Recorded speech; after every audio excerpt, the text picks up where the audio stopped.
Hi, Steve. Hey, Jim. So, what is the perfect evening for you? Sitting back, maybe some jalapeno in your dinner, some cool beer, and sitting back with I don't know, maybe some Christopher Cross. Oh my God. You talk about just the dream. Tea That's a pleasures. guilty pleasure.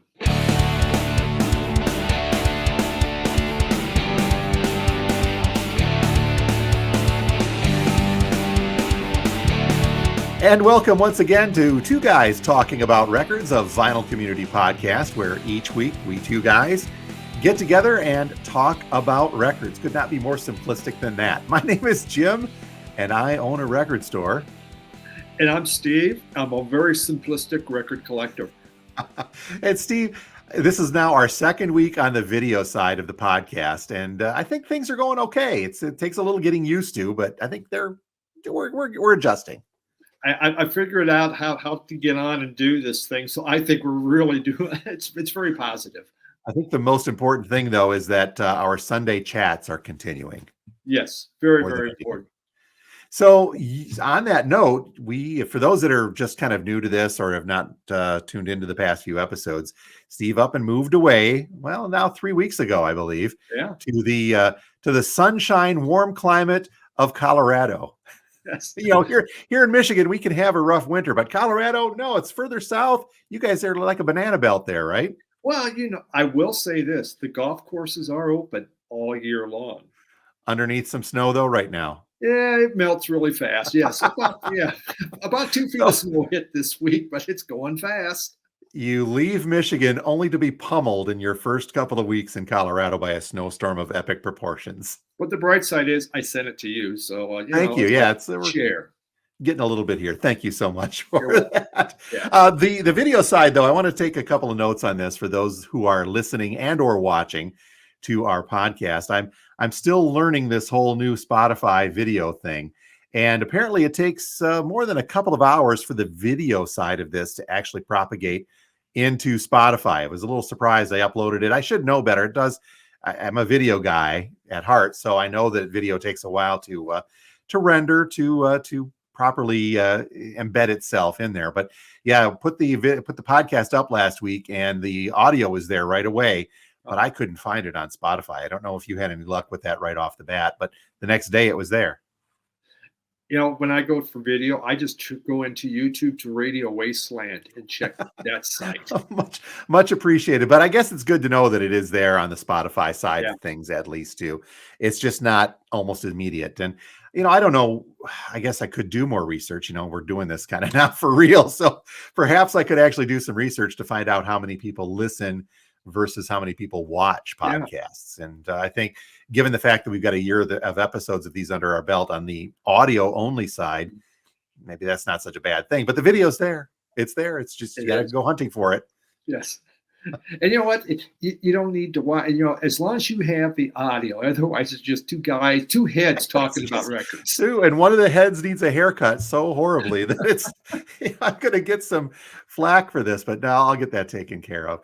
One of the other comments, though, too, from folks, I saw one on the YouTube side of things. It's weird seeing Steve without records behind him. Yeah.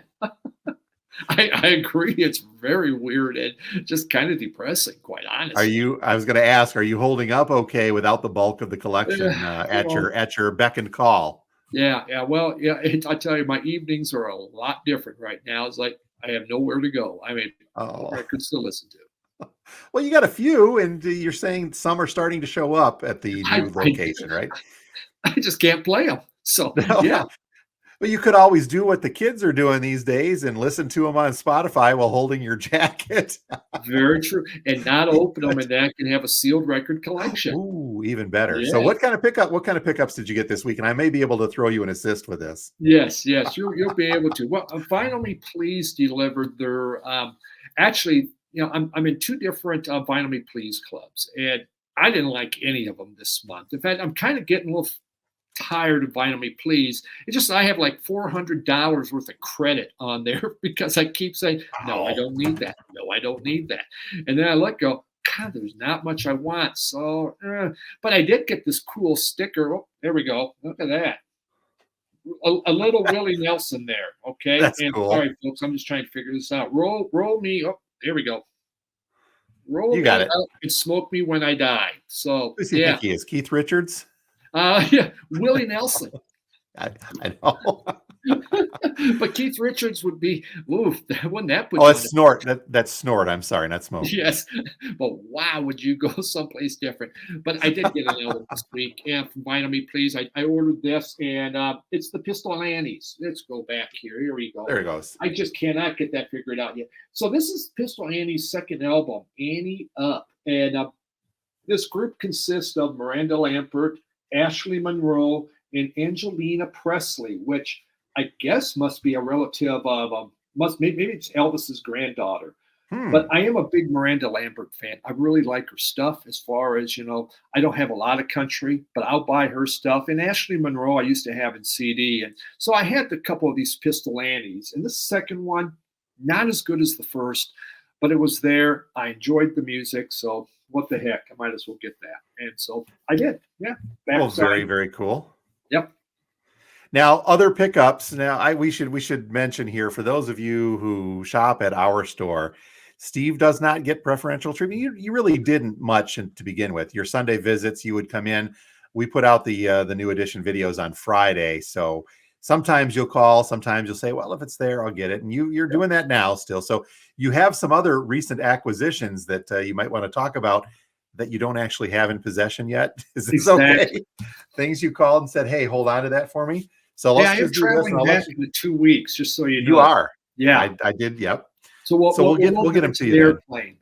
Okay. So go ahead. What else did you orchestrate pick up this week? Yes. Orchestrated Maneuvers in the Dark. Again, it's an album I used to have. It was inexpensive. Is it necessary? Well, there's a couple songs on there I like. Yeah, it's kind of one of those, I bought because of a few songs, but I do like the group. And there it was. It's memories of the 80s. And OMD. You called on this one yesterday. Yeah, Flat.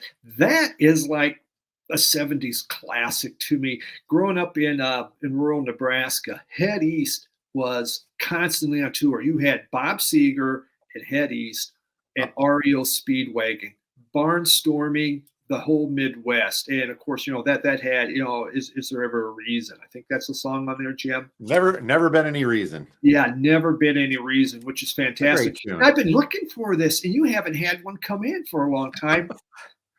It's like, there it was. And I go, all right. I mean, super cheap, super inexpensive, but good 70s rock. This one not as inexpensive, but still kind of a neat one.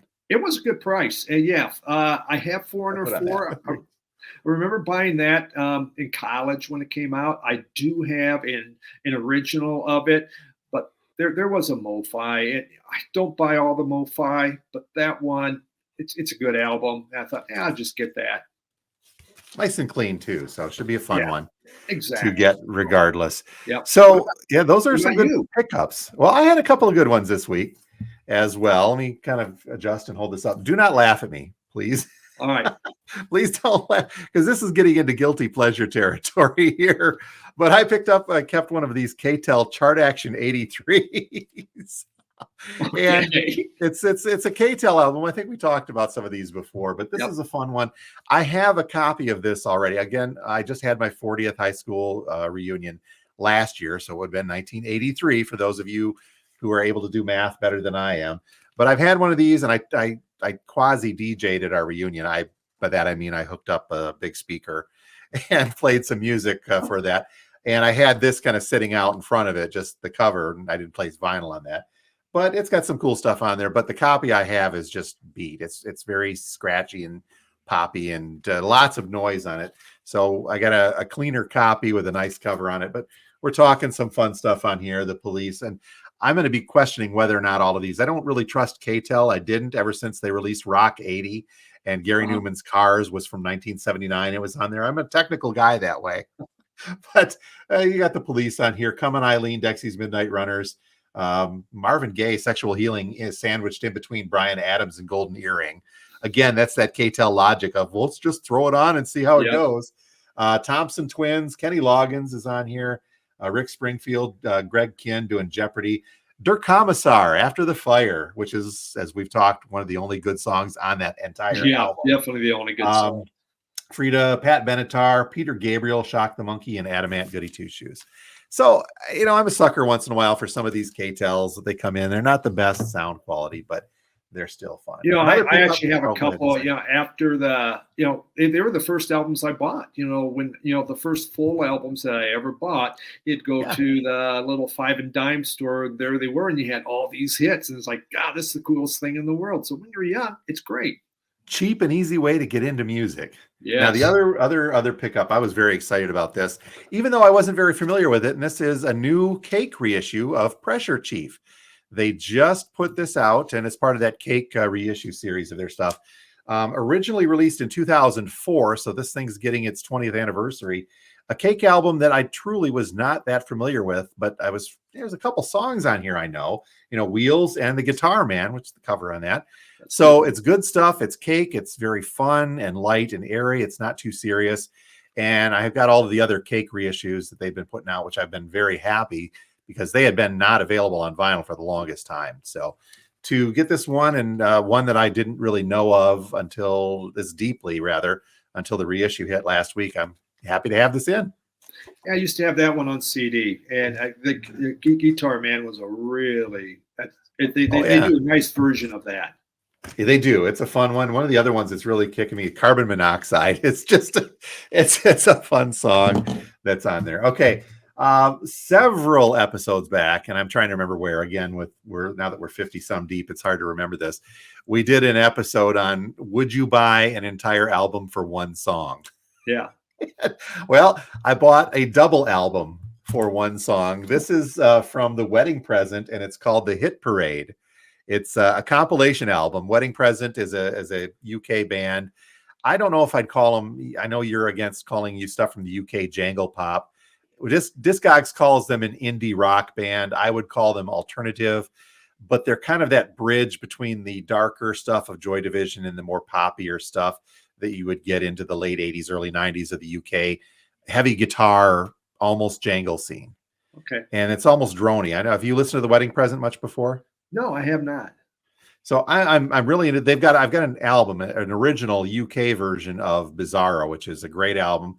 Song Brassneck is on there. It's almost a drone. It'd be like a UK droning of what the stuff you like from New York. Yeah. But I guess poppier is the best way to put it. But this is a double LP compilation of a lot of their stuff. And it is, to my knowledge, one of the only places I could find their cover of the Monkees' Pleasant Valley Sunday. Okay. So I picked this up because of that song. And there's some other stuff I know on here, but that's the reason I got this, and it sounds great. And I'm enjoying the rest of the stuff on here as well, even though I've got that one album. But The Wedding Present, very cool stuff. Again, I think they defy a little specific explanation as far as their specific genre. I'm still just trying to figure out poppy droning. Well, the good news is that, as we do every week, I will put up links to a Spotify playlist to listen to the sound samples of the things we've talked about. So hopefully they'll have Pleasant Valley Sunday on there, and I'll put a couple of that up so you can listen to see what the heck is poppy droning's like. Poppy droning. Sample out there. Did we just coin a new one called Drone Pop? I think so. It is. You'll see it listed in Discogs next week. Drone Pop. I will attempt to trademark that before that happens. Good call. We can get credit. Drone Pop. I like that. Drone Pop. Drone Pop. Lastly, this is an original. The Psychedelic Furs Talk, their second album. When the heck was this? 1981. This is the one that's got the original version of Pretty in Pink on it. And I know that they've adjusted a little bit for the soundtracks here and there, and there's been remixes, but this came through, and I thought, this is a fun one. I don't have any Psychedelic Furs, and if I wanted one, this would be the one to have. Yeah, I'm a big fan of that group. I won't be a completist on it, but I will, eventually, probably about 4 of their albums I really want, especially from the early 80s to the mid 80s. Yep. I really liked what I heard from them. So this was a good one. And again, I did not have any Psych Furs in the collection. So a great ad to do so. Yes. Well, I was going to say it's been a light week, but it turned out not being a light week, especially with the the two new ones, especially the cake and the wedding present, were new vinyl, new reissues. So the wedding present, I think, was from last year, but still Okay. new vinyl here. So it was a fun one. Yep. So let's see here. You, speaking of new acquisitions, are trying to. You're a proponent of buying things that support the artists, I think, a little more directly. You're a Yeah. big fan of going to Bandcamp and getting stuff. I know that you do get things from directly from artists in some cases. You get their vinyl that way. Yep. You sent me a text earlier in the week lamenting that one of your sources has gone under. Yeah, Bandbox. And for those Bandbox. of you, yeah, some of you may have used Bandbox before.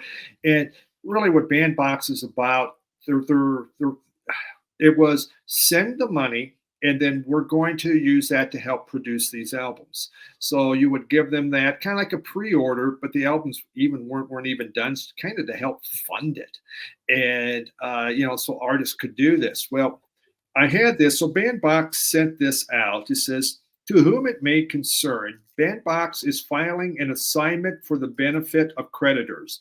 We call that bankruptcy, I guess, but it's a cooler term, assignment for the benefit of creditors. What the hell? They are doing this in order to allow a court-supervised process to liquidate the company's assets and distribute the proceeds according to priorities established in law.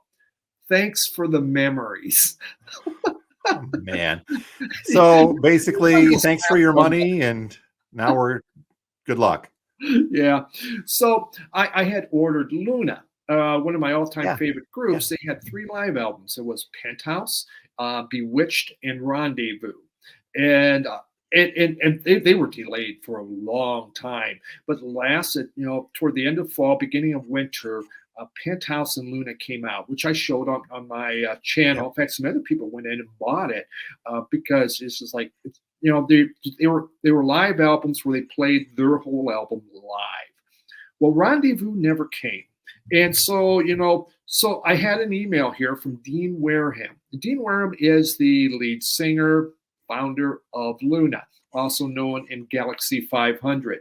And so he just goes, hey, a note for those of you who ordered the live Luna album on colored vinyl direct from Bandcamp and did not receive them.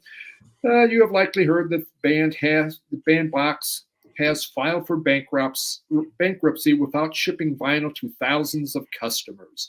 Also, Elliott Smith, OK Go, Kurt Vile, Rufus Wainwright, and Barbie are more albums from artists that did not make it out.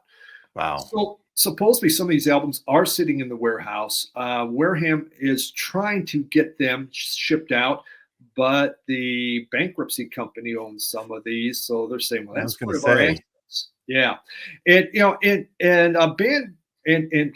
Bandbox had kept coming up with these reasons why they couldn't get the pellets to make them brown. Well, they found out that wasn't true, and it just kept getting pushed off until finally it's just like, well, actually, we're bankrupt.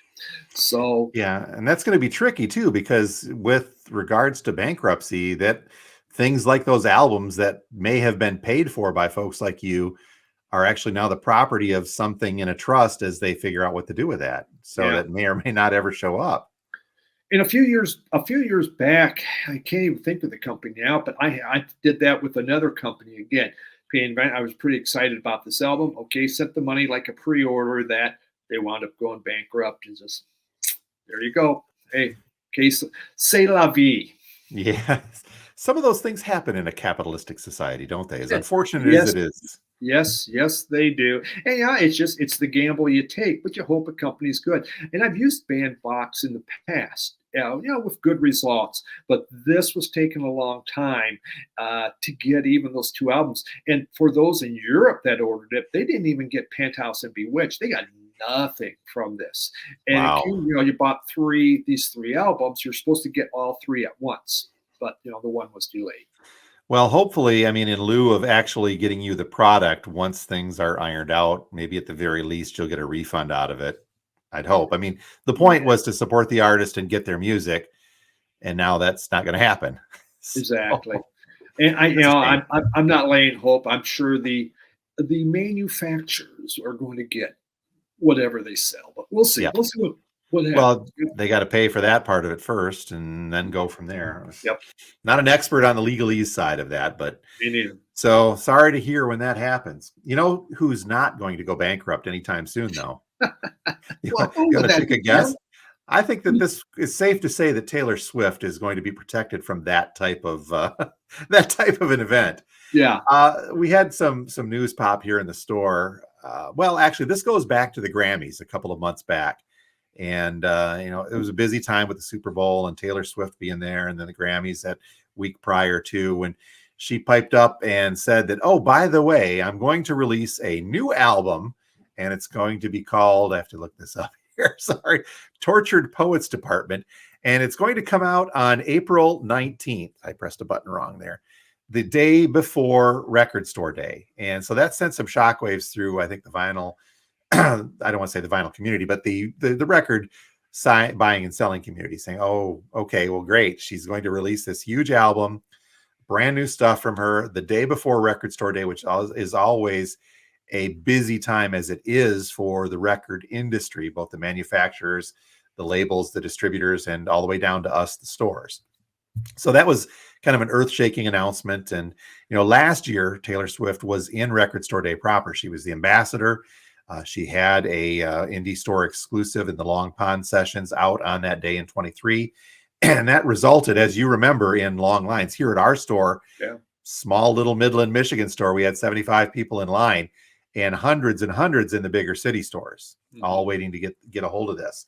Well, that goodwill toward the indie stores can only go so far now, can't it? What I'm getting at with this is that over the past week or so, as we near the release date for this new Taylor Swift album, again, the 19th of April, and here we are recording this on the 17th of March. As of the recording this morning, we have absolutely zero information on pre-orders for this album in either of my distributors.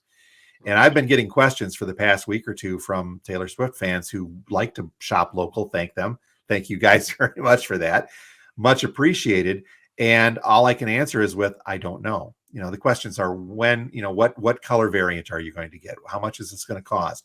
Is this an exclusive? And I have to say, I don't know because, quite frankly, they don't know. I talked to both of our distributors this week, and neither of them could give me an answer. They said, yeah, we know. We're getting a ton of questions. When I said, I said, I bet you know what I'm going to ask. And they said, no, we don't know when Taylor Swift is going to be available for pre-order. Yeah. So, but here's the catch on this, Steve. And I want to stress straight up on this, that I am not angry about this. Don't get me wrong. Taylor Swift, and I'm going to speak of Taylor Swift not as the artist, but as really the corporate entity. The commercial and corporate entity of Taylor Swift can do what they want. This is capitalism, free and clear. But this has been, and again, I'm not mad about this, but the Taylor Swift new album has been out for pre-order on the Target website now, and her website, which is their prerogative, but on the Target website for about a week or so. I found an article, what the heck was this, from Variety, dated March 12th. Taylor Swift's Tortured Poets Department gets a Target exclusive Phantom Clear vinyl, and including a 24-page jacket and rare photos exclusive to the Target release. So again, that's their prerogative to do. I mean, if they want to make up to Target for not giving them the Long Pond sessions for Record Store Day a year ago by saying, okay, we gave them that much, now it's your turn, Target, more power to them. Yeah. In the end scheme, in the bigger scheme of things, we're a small store, as I mentioned. Not that I'm using that as a crutch or as an excuse, but in the long run, a store like ours is only going to make Taylor Swift a few $100 off of this release versus what is Target going to make? Yeah. So, back in my retail days when I used to manage stores, there, especially when Kmart had power, we would get with artists and we would do an exclusive. They're going to put out an album. We would get it first. And then the following week, it would be released out to others. We had to pay a lot of money for that. It cost us. And if that's the case, I mean, Target had to dole out a lot of money. Have you checked? Is it on the Walmart site by any chance?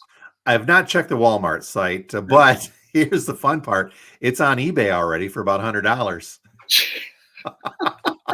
And it doesn't specify which version it is on there either. No, I've not checked Walmart.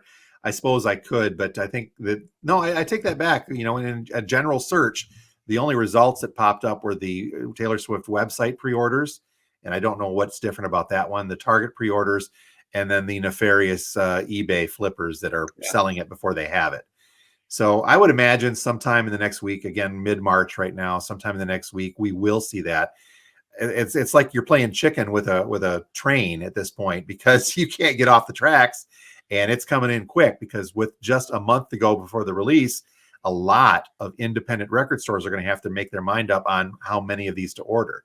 And that's the game. That's the game on this too. Giving it to Target and allowing Target to say, we've got this a week early, really plows the road, if you will. The 2 feet of snow in Denver, you know what I mean there. Yeah. It plows the road, saying, okay, the people who want a copy of this are going to jump on the first one that they see. And that's where they're going to order it from, because that's the only place to order it from.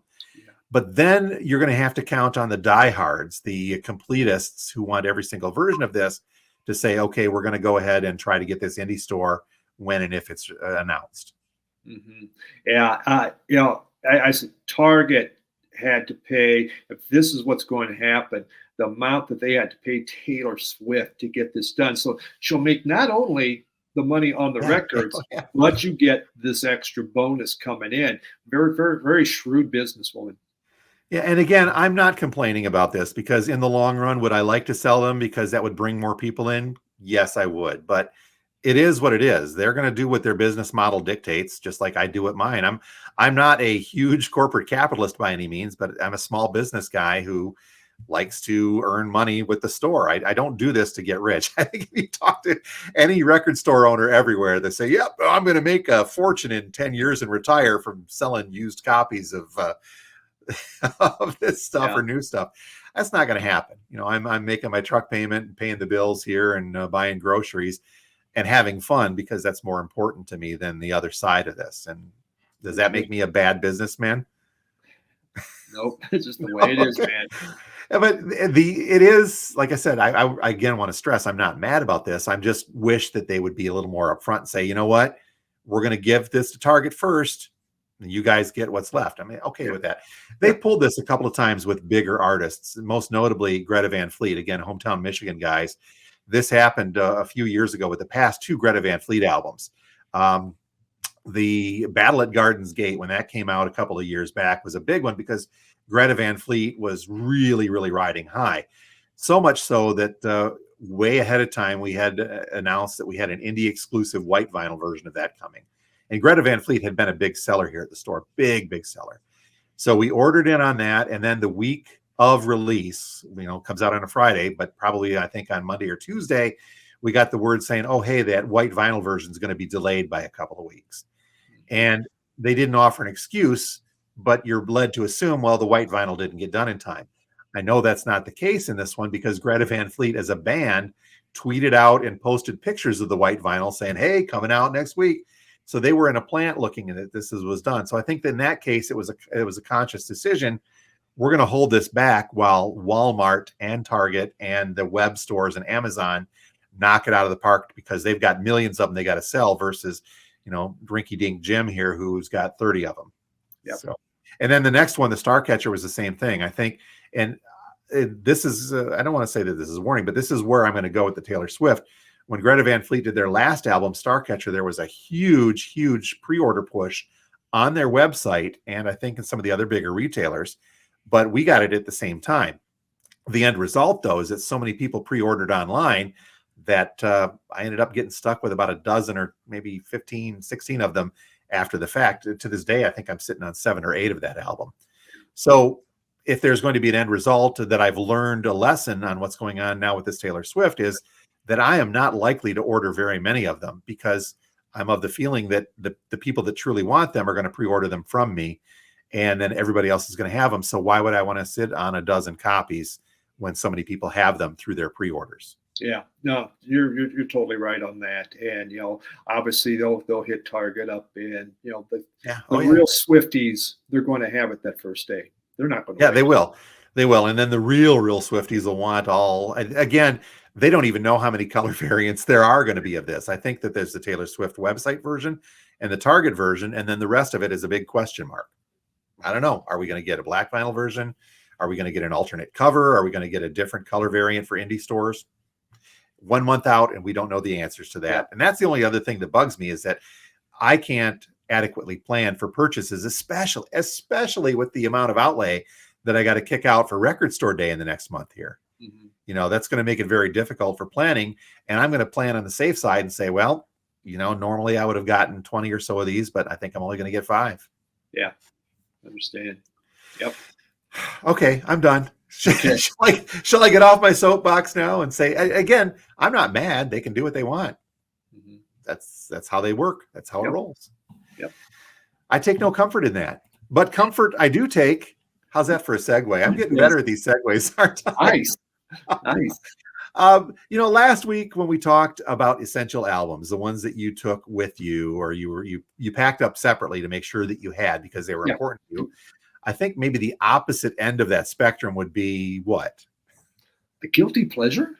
The guilty pleasure albums, things that really are not super important to you, but doggone it, they're fun to listen to from time to time. They make you happy. They do.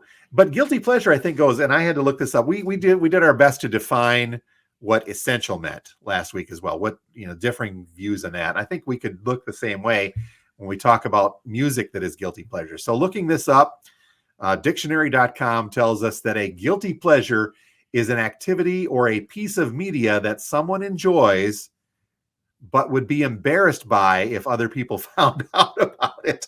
So this could be movies, books, music, TV shows, foods, etc. Generally speaking, the guilty pleasure is something that might be viewed as shameful by some people, like trashy novels or overdone rom-coms. And I think we can toss in cheesy music to that as well, couldn't we? Yeah, you can. And you know, the thing is with it, you know, someone else go, well, that's not a guilt. That's like my favorite album. That's not a guilty pleasure whatsoever. What's embarrassing about that? So I mean, it's subjective. Yeah, very subjective.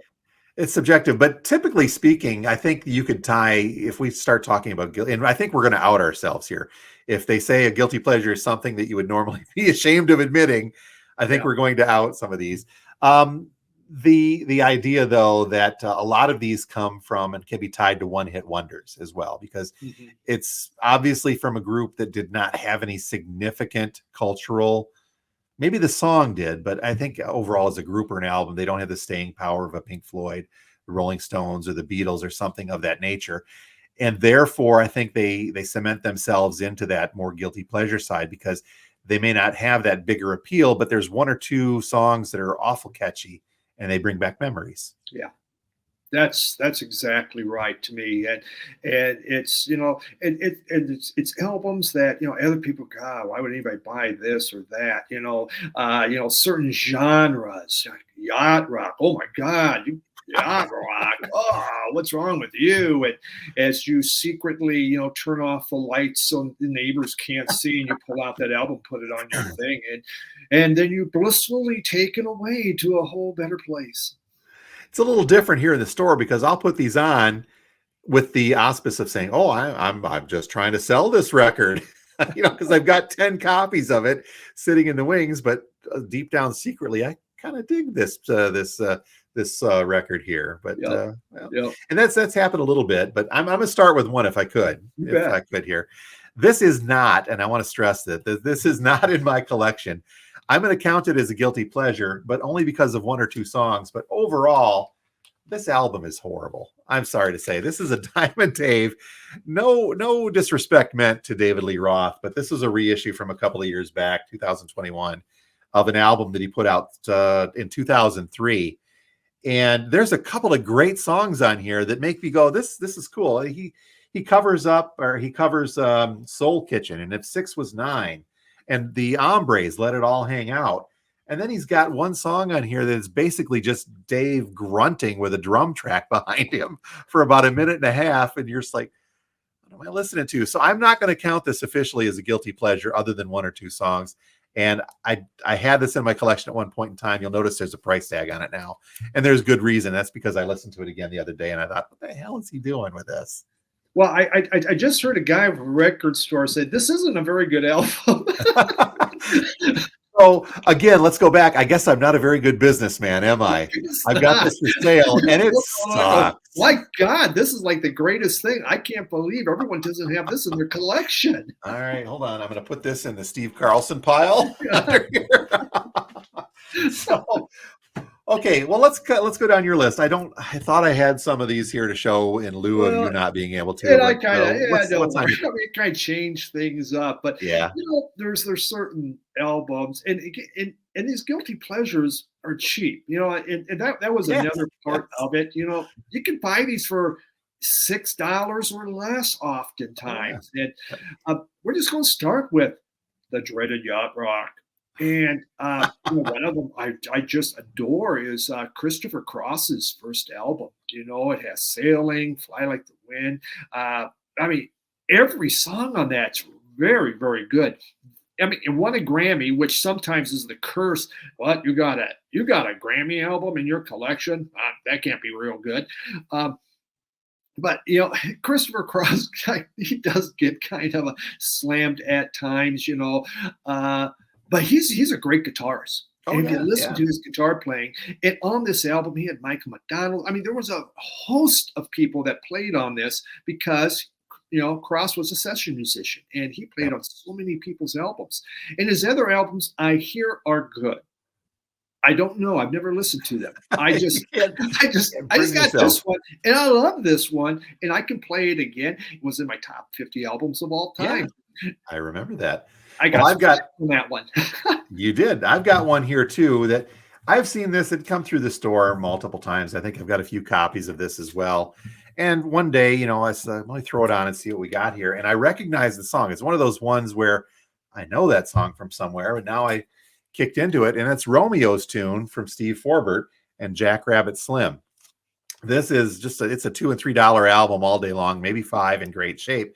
But the song Romeo's tune is, I can tell you about this and you may not recognize it, but then when you hear it, you're like, oh yeah. And the rest of the album is fairly solid as well. But is this a go-to all the time?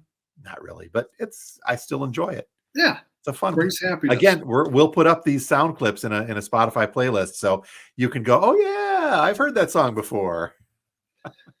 So what else are you thinking? Well, Jim, I didn't send this one to you. I sent Jim some choices. He's going to look for covers, and then I make him find all this crap and don't talk about it. That gives him something to do today. Yes, I'll file him back. But this kind of just hit, and I'm just going to go. A greatest hits is all I need for this one. But this is as a collector, sometimes you're a little scared to say this. Barry Manilow.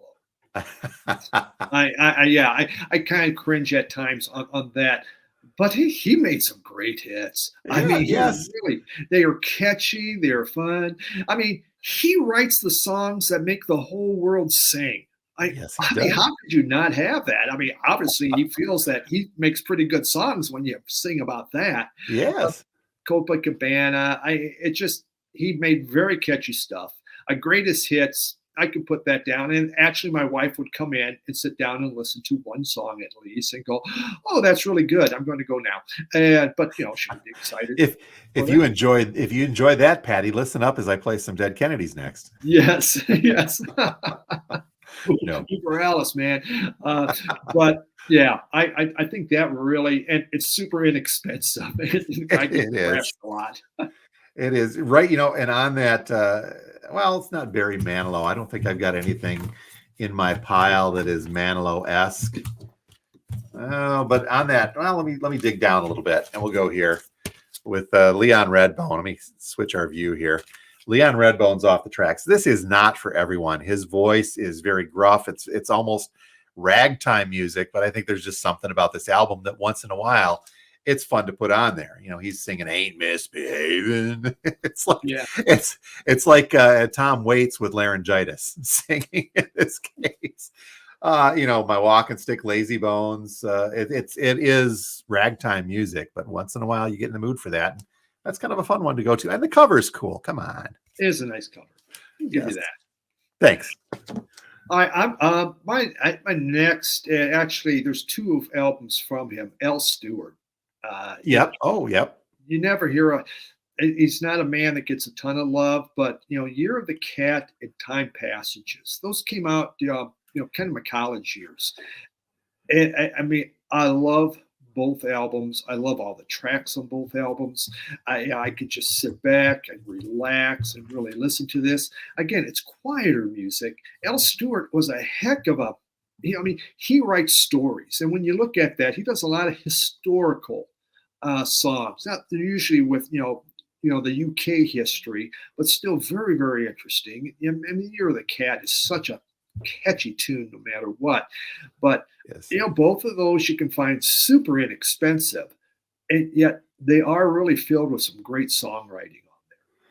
Go-tos. And that kind of, I think it's a little theme here where things are maybe a little bit more mellow, but they emphasize songwriting on this. And maybe there's something to the guilty pleasures that we go to because it relaxes us and makes us feel a little better about stuff. Yeah. It could be. How about a Dan Fogelberg Phoenix? Ooh. This Wow. is I think a neat one, and I couldn't really tell you offhand any names of the songs on this, but in that same token, there's no shortage of these in the store. I think I've got like 10 of them.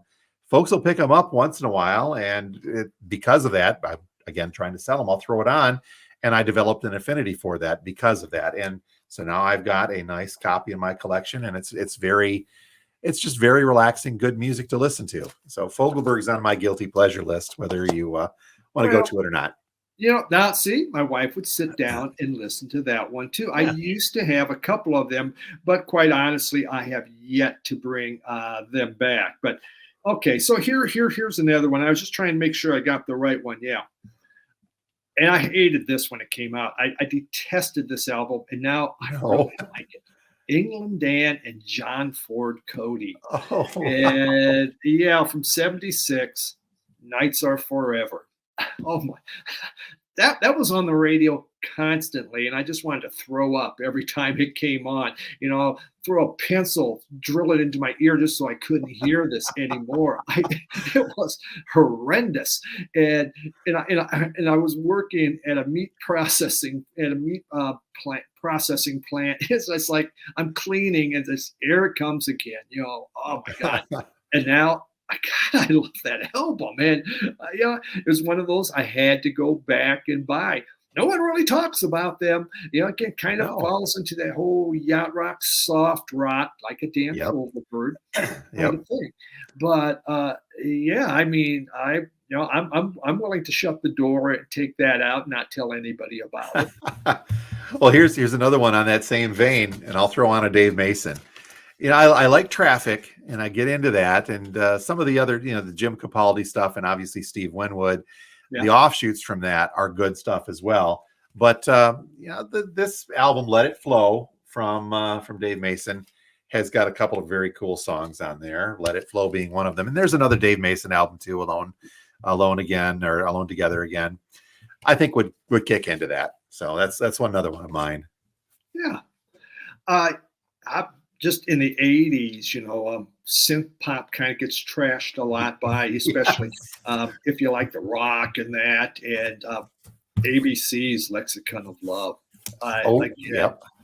Just a gorgeous album. It's just beautiful. The New Romantics, it kind of was the cornerstone of that New Romantic movement that lasted only a couple years, and then people say, "God, this is just some of the sappiest stuff in the whole wide world. We got to rock again." General public-esque type stuff, and and at first when that came out, I really wasn't digging it because it was just kind of too syrupy and sappy and kind of, But as time's gone by and I've mellowed in life, I like ABC. I've got two of the 80s here too, but let's go on the rockin' side as I hold this up. This, Jay Giles' Love Stinks is a fun album, especially when you get into the very unconventional, no anchovies, please. I was like, what did I hear on that? But we actually played that backwards from time to time. There's a little backmasking in there that I won't say because we're a family podcast, but if we, it's in there, trust me. So this is just a kind of a fun one. Jay Giles is a good party band. And this one is also, it's not really a cheap album anymore. And a lot of folks, I think, hit on it because it got very sappy, especially in the 80s with Keep on Loving You was the one that you Yeah. played at all the high school dances. You'd have to play that one. But once in a while, I'll still throw this REO on. It's a fun one to listen to, but guilty pleasure for me as well from the 80s. Yep. Uh, how about this is really from my high school days in the locker room. In our locker room, we had 2 8 tracks. One was Bachman Turner Overdrive's "Not Fragile," which is still like one of my all-time favorite albums. The other, Seals and Crofts' greatest hits. Hyman Wow. Girl, Hummingbird, Yeah. and it just God, I love that album. I used to have like a bunch of the Seals and Croft vinyl. I found that all I need is the greatest hits because it takes care of that each album having one song that you really, really Yep. want. And so Yep. now I can just pop that on. I have it all. I put it all onto my phone, the whole album. So there it is. And Yeah. play them in the car when no one else is looking, and you Yes. Diamond Girl. Yeah, exactly. I've got a fun one here, and you talk about your one-hit wonder, the Lemon Pipers with Green Tambourine. The rest of the album gets a little garage rocky, which is kind of cool, but that one song I think carries it. And I don't know if this falls completely into guilty pleasure because so many people dig it when you hear the song. It is a very cool song, but I'll throw that on there as well. That's a good one. That's a good one. Back kind of to yacht rock. I could go disco, Casey and the Sunshine Band, but let's go yacht rock. Jay Ferguson. Okay. Jay Ferguson, Thunder Island. Yep. Out on Thunder Island. I did pull that one. God, that is so catchy. There you go. Yeah, there it is. See, I had some time. Yes, right down to that shirt being open gives you all the yacht rock you need. It has all the special cheesy stuff you could ever ask about in the 70s. And you know what? It's dirt cheap, but yet Discogs medium price, $3. So, yep. It's good stuff. Oh, I've got a couple more here that these don't really fit into any category too much anymore. And I don't know, should this be counted as a guilty pleasure with the Nilsson? I'm late to the Nilsson game. A classic, because this is critically acclaimed at the same time. But I never gave this much thought until the past couple of years when I started listening to copies in the store. And there's some great songs on here that you remember, but now you know that they're Nilsson. But I think that this is a stretch for me to include in the guilty pleasures because it is more well known. It's more critically acclaimed, especially nowadays. Yeah. Yep.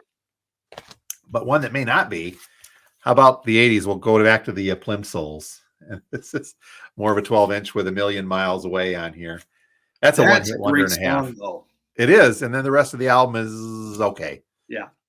So Jangle Pop, Paisley Underground.